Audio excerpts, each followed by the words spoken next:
But maybe you saw this earlier today where former superstar running back Adrian Peterson got involved in a fist fight at a social club in Houston at the end of May over a hand of poker. A social club. A social club. Back in the 50s? That's like the after-dinner supper club. It's a supper club. Supper clubs are open till 4 a.m, but supper is like at 6 o'clock. Yeah, I know. Just go with it.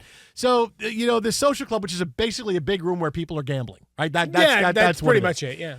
So you see the video that's from far away that I'm sure someone was taking video. Hey, Adrian Peterson is playing video. Things are getting heated over at that table where Peterson gets up and starts fighting with another guy at the table. And the fight ranges all over. It was like a fight in a Marvel movie. Like this ranges from the table all the way to the side. Him and the guy are throwing punches at each other. It all stemmed over a dispute over the hand. We don't know what exactly was at issue, but it was a dispute over a hand of poker. Peterson says, I regret the incident. The guy, he and I are like brothers. We disagreed. We got physical and now it's over. Oh, yeah, because people that I hang out with, I always want to fight them after a hand of poker. Oh, yeah. You're my best friend. Let's go. I saw you pull that 8 of spades out from under your sleeve. Let's go. Might have had that every once in a while, a little bit of a dust up of, where you get a little bit frustrated. You've gone cold, and now you imagine things in your head. The whole time I'm watching this play out, it's like that scene in Spider-Man where Stan Lee's working in the library and you get the classical music going as the fight goes on behind them. I will say this, the guy that he was fighting, pretty good on his feet. Because Peterson goes to land a couple of haymakers. Yeah. Doesn't come close. No. But he has a big reach. He's bigger than the guy. I'm like, wow, this reach. But that guy still was able to evade him. Yeah, well, he was still. The whole reason the fight ranged is because the guy was like backing up, throwing a punch, backing up, throwing a punch, backing up. Like that's why the fight moved the way it did. He didn't really stand in there. It's a good strategy. Yeah, well, if you're Adrian Keep him Peterson, chase. I've shaken hands with Adrian Peterson. He's got a bit of a grip.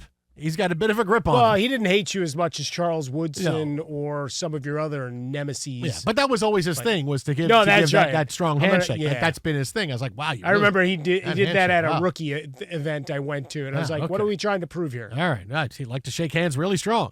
Look at how strong my grip is. I mean, I don't know, like, what I just keep thinking of the scene from Airplane when the Girl Scouts catch each other cheating at cards and they start, punching each other and they pull out the knives and they brawl with each other, all going on outside the dance floor. I've never been that upset with somebody over a hand of poker in a social club, especially, where I felt like I want to fight the other person.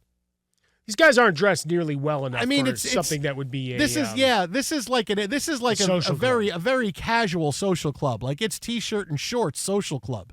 Oh, okay. That's not. Of like. Of course, I start asking questions of legalities and. This is not James Bond where they're playing Baccarat and nice. It's $1 million a hand. Ah, yes, well played, Dr. No, well played. No one's there petting a white cat going, yes, Mr. Bond. Yeah, none of that is happening. But yet here's a fist fight. And I've had games. I've played card games. I still remember this. I was thinking about this today.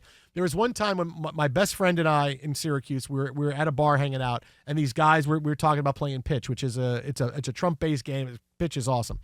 And so these guys, we're talking, yeah, you guys want to play. And these two guys who are obviously best friends, we play against them, and they're just destroying us. And I know they're cheating. I just can't prove it because certain things are happening with their bidding where I know what the other person has, and they're beating us like 3. And we're not playing for money or anything. We're just playing. They're playing with like a twin language where you can't understand what the code is. And at one point, the guys are like, one guy says, "What's wrong?" I go, "No, I know you guys are cheating, and I just can't tell how." But I know you guys are cheating. What do you mean we're cheating? I go, you're not bidding 4 when you don't know if the jack is out. You're not bidding 4 on that unless you know your partner has the jack. Which guy was Edward Norton from Rounders? And then I caught him. I was like, okay. And then it took me because I really wanted to do it. And I'm like, okay. And I caught him. I said, all right, we're not playing. We're done. And we walked away. And I don't know if they wanted to fight, but I'm just done. I caught them because this was one of them would hold their cards with a certain number of fingers depending on what suit they wanted. Like if they were holding it with their forefinger was spades, 2 fingers was diamonds. So I said, oh, so it's the fingers is how you're doing it because I saw you're holding your cards differently. No, I'm not doing it. I said, we're done. We're not playing. Oh, you guys are just sore. I'm like, no, we're not. I'm done. We're not. It's not. If we were losing money, I would get it, but we're just playing for fun. You really got to cheat to do this? We're just. I don't even know. You're just hanging out. Well, but I mean, cards. you have to practice those things before you take them to a money game. But it's See still. if they can find the dopes in the room. I never wanted to fight a guy like Adrian Peterson. Yeah, you did. I think you did a little bit. And then you realized you had no reach, so it was a bigger problem.